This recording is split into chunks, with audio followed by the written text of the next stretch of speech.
કેશોદમાં ભારતીય સૈન્યમાં આહિર રેજિમેન્ટની માંગ સાથે રેઝાગલા માટી કળશ યાત્રાનું આગમન. કેશોદમાં ઓલ ઇન્ડિયા યાદવ મહાસભા દ્વારા આયોજિત રેઝાગલા યાત્રાનું આગમન તથા ભવ્ય સ્વાગત કેશોદ આહિર સમાજ દ્વારા કરવામાં આવ્યું હતું. કેશોદ બાયપાસ ખાતે આવેલા આહિર યુવા મંચ સમાજવાડીમાં આ સભાનું આયોજન કરવામાં આવ્યું છે, જેમાં આહિર સમાજના આગેવાનો, પદાધિકારીઓ, ભાઈઓ બહેનો બોડી સંખ્યામાં ઉપસ્થિત રહ્યા હતા. કેશોદ શહેરમાં જાહેર માર્ગો પર યાત્રા પસાર થતા વિશ્વ હિન્દુ પરિષદ સહિત સામાજિક સંસ્થાઓ દ્વારા પુષ્પ વર્ષા કરી સ્વાગત કરવામાં આવ્યું હતું. કેશોદ ખાતે ટૂંકું રોકાણ દરમિયાન સ્વાગત સન્માન કાર્યક્રમ બાદ યાત્રા જૂનાગઢ ખાતે જવા રવાના થઈ હતી. યાત્રા તારીખ 27 ઓગસ્ટના રોજ ગુજરાતમાં પ્રવેશી હતી, જ્યાં આગામી તારીખ 16 સપ્ટેમ્બરના રોજ રાજસ્થાનમાં પ્રવેશ કરશે. ગત તારીખ 13 એપ્રિલના રોજ બિહારથી શરૂ થયેલી યાત્રા જુદા જુદા રાજ્યોમાંથી પસાર થઈ તારીખ 18 નવેમ્બરના રોજ દિલ્હી ખાતે પહોંચશે. તારીખ 18 નવેમ્બરના દિલ્હીમાં મહાસભાનું આયોજન કરતા દેશના 22 કરોડ આહિર યાદવોને હાજર રહેવા આહવાન કરવામાં આવ્યું છે. ભારતીય સૈન્યમાં આહિર રેજિમેન્ટની માંગ સાથે કળશ યાત્રા સમગ્ર દેશના વિવિધ રાજ્યોમાં આહિર સમાજને જાગૃત બનાવવા કાઢવામાં આવી છે. આહિર સૈનિકોના શહીદી સ્થળની માટી લઈ કળશ યાત્રા નીકળી હતી. ભારતીય સૈન્યએ 1962માં ચીન સાથે કરેલા યુદ્ધમાં 114 આહિર સૈનિકો શહીદ થયા હતા.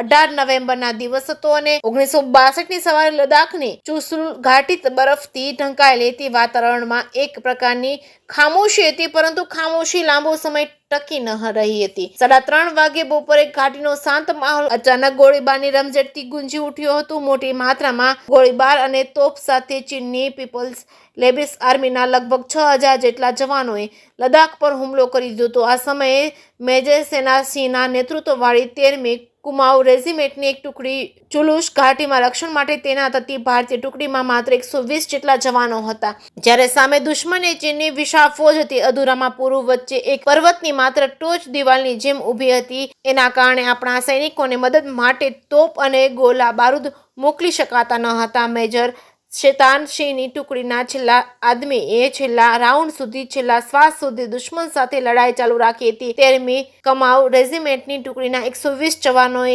ચીનના 1300થી વધુ સૈનિકોને મારી નાખ્યા હતા, પરંતુ વિશાળ સેના સામે તેઓ કેટલું ટકે? લડતા લડતા માતૃભૂમિની રક્ષા માટે પોતાની જાતને કુરબાન કરી દીધી હતી. આ યુદ્ધનું નામ રેઝાગલા કેમ પડ્યું તે ઇતિહાસ રસપ્રદ છે. રેઝાગલા જમ્મુ કાશ્મીર રાજ્યના લદ્દાખ વિસ્તારના ચુશુલ ઘાટીનો એક પહાડી ઘાટ છે.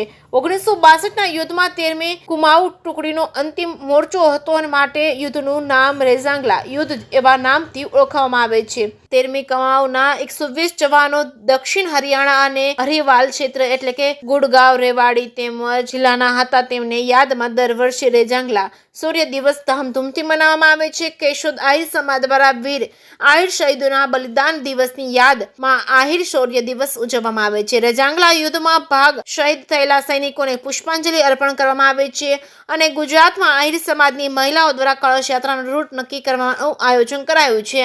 આ પ્રસંગે યાત્રામાં કિરણ યાદવ, અર્જુન યાદવ, હનુમત યાદવ, મહેન્દ્રકુમાર યાદવ તેમજ રાષ્ટ્રીય કાર્યકારી લીરીબેન માડમ તેમજ ગુજરાત પ્રમુખ અમિતાબેન બંધિયા તેમજ જૂનાગઢ જિલ્લા પ્રમુખ રેખાબેન હડિયા, અસ્મિતાબેન, લાલજીભાઈ, યુવા અધ્યક્ષ સહિતના આહિર સમાજના આગેવાનો હાજર રહ્યા હતા. જેકેસી ગુજરાતી સાથે રાજુ પંડ્યા, કેશોદ.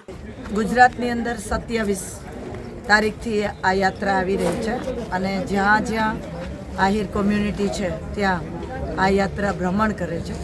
આ યાત્રાનો ઉદ્દેશ્ય એક છે કે જે અમારી આ અમરગાથાઓ છે એને ધૂળ ના લાગે, એને તાજી કરવા માટે, આવનારી પેઢીઓને રાષ્ટ્રપ્રેમ જગાડવા માટે અને સદા ધર્મ અને રાષ્ટ્ર સાથે રહી અને આહિર કોડ સદા બલિદાનો આપતા રહે છે એવું આવનારી પેઢીઓને પણ આ વસ્તુ, આ સંદેશો આપવા માટે આ યાત્રા નીકળી રહી છે.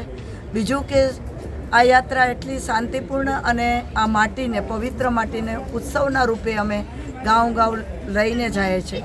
એનો પણ છે, મહિલાઓ છે, બાળકો છે, યુવાઓ છે અને આગેવાનો ને અમારી આ આહિર સમાજની જે ભાવનાઓ છે રાષ્ટ્ર માટે, ભારત ભૂમિ માટે સમર્પણની ભાવના છે અને આ ભૂમિ માટે સતત એ અમે એક સરકારને પોઝિટિવ મેસેજ આપીએ છીએ કે સરકારને અમે એ પણ કહીએ છીએ કે ક્યારે આ રેજિમેન્ટ માટે યુદ્ધ ના હોય, પણ અમારી ભાવનાઓને જોઈ દેશ માટે અમારે ખપવું છે, અમારે આગળ જવું છે, અમારા બાળકોને પણ આ રાષ્ટ્રની સેવાઓ કરવી છે. તો એક સરકારશ્રીને પણ એક મેસેજ છે રિક્વેસ્ટનો કે આના માટે જરૂર વિચાર કરે અને અમારી ભાવનાઓને સમજે. બાકી સદાય આહિર કુળ શૌર્ય અને વફાદારનું કુળ રહ્યું છે અને દેશ માટે કાયમ મળી ફીકનારું કુળ છે. તો એના માટે સરકારશ્રી પણ ધ્યાન રાખે.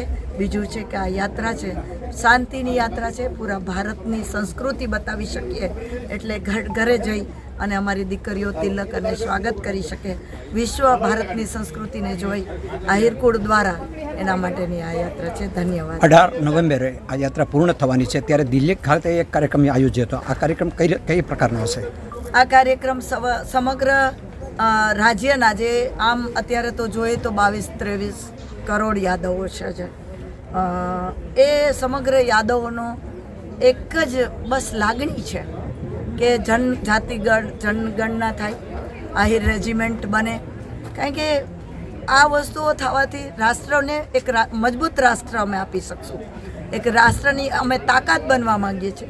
યાદવ કુળ, આહિર કુળ એ ભારતની તાકાત બનવા માંગે છે. તો અમારો એક શાંતિપૂર્ણ આ સંદેશો ત્યાં હશે અને અમારા રાષ્ટ્રીય લેવલના જે નેતાઓ છે એ સરકારને એક સંદેશો આપશે कि रेजिमेंट माटे विचारणा था. हमारा उद्देश्य ये है कि ऑल इंडिया यादव महासभा आहिर रेजिमेंट के लिए बहुत दिनों से संघर्ष कर रही है और इसको हमने छपरा से शुरू किया था 13 अप्रैल 25 में, और उसके बाद से वो बिहार, उड़ीसा, बंगाल, छत्तीसगढ़, झारखंड, तेलंगाना, आंध्रा और इसके बाद में तमिलनाडु, पांडिचेरी और इसके बाद महाराष्ट्र से अब गुजरात आई है और पूरे देश में भ्रमण करके 18 नवंबर को हम लोग दिल्ली में एक बड़ा सम्मेलन करके इस सरकार से मांग करेंगे कि हमारी आहिर रेजिमेंट हमारा निर्माण हो.